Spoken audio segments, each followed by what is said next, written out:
obviously, if Bitcoin goes on a straight up and to the right trajectory, they can generate that for a very, very long time. But you gave a long time frame on that, A and decade. Yeah. it makes me nervous on a long time frame like that for them to generate those types of returns. And that's what investors have become accustomed to. I know there's more products coming to the market that aren't going to have that same NAV erosion. So I view those as more pure products for a covered call strategy and generating actual yield where you're going to get to focus on what the true yield generation of the team is.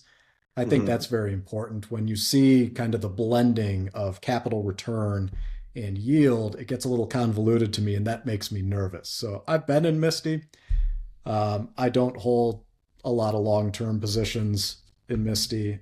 Usually I'll buy them after the stock has a major, major pullback, and then I'll look for some entries on that. But I don't hold it long-term. But I know a lot of people that have, and they've made a killing doing it. So, but you're right. It's not something that I'm going to endorse because it Right. does have that nuance that I just think investors really need to educate themselves on. And they haven't needed to yet because there hasn't been an alternative product they could go to.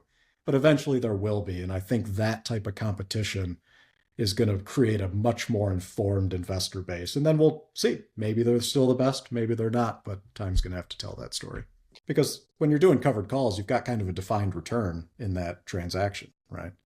So, and obviously they're rebalancing constantly. So I'm way oversimplifying that because they're Yeah. using a lot of, synthetic longs and spread. They're using all kinds of stuff. It's not just selling covered calls on things. So we'll see. I'm not actually bearish on it. I just think that people need to go in eyes wide open in terms of what it is they Yeah. own and how they're getting those returns. That's the main point that I push on with those. I love covered calls. I do it all the time personally. It's Yeah. great.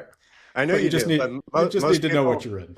yeah, most people aren't savvy enough to manage their own covered call strategy. So things like this start to become appealing to retail investors who know that a covered call strategy is kind of a good tool to have in the toolkit, but have no idea how to execute.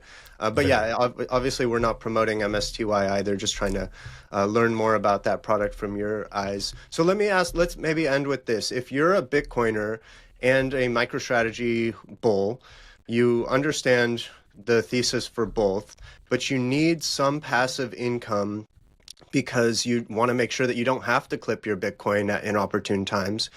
Um, I'll throw out a couple strategies. You tell me if there's something that you like the best, or you might actually feel safe recommending for somebody who's done the homework on both. So obviously you can hold Bitcoin and just kind of clip a little bit as you go. That's not ideal.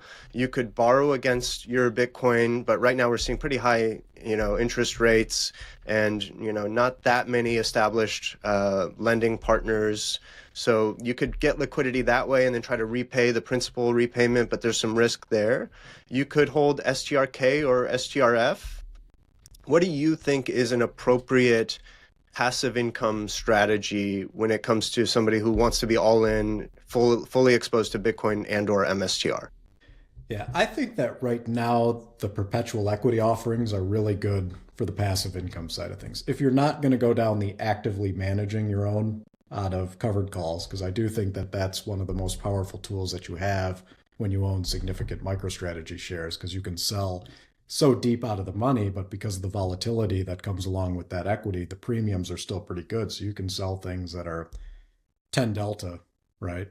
That are way out there and still generate really good returns out of that. If you're going truly passive, right now, I think that like an STRK, because you can buy that at opportune times that generate you a higher yield than the implied 8% dividend yield that they say. So, like right now, earlier today, it was down at 82, which is getting really close to being a 10% yield with the optionality. So you've still got the opportunity for capital appreciation. You're not fully giving that up, but you're generating a, call it a 9.5% yield. That's a really good passive opportunity. The lending, I think, is going to become massive, but the rates right now are a little prohibitive, right? You've seen a lot of rates in the 16, 14, somewhere in that range for a long time. But I think we're migrating to much more traditional lending arrangements around Bitcoin because financial institutions are finding out what good collateral Bitcoin makes. And I can tell you, having needed to go collect on collateral, I would have loved to have piles of Bitcoin that I could have collected on. But I think that's going to bring you much closer to like a traditional SOFR plus arrangement on borrowing instead of the high rates that we've seen. So I think that for people that have really been actively accumulating Bitcoin for a long time, that's going to be really powerful for accessing the capital when you need it, not necessarily in a passive income way. But for me, right now, the perpetual preferreds offer kind of the best opportunity that I see right now for the passive income side.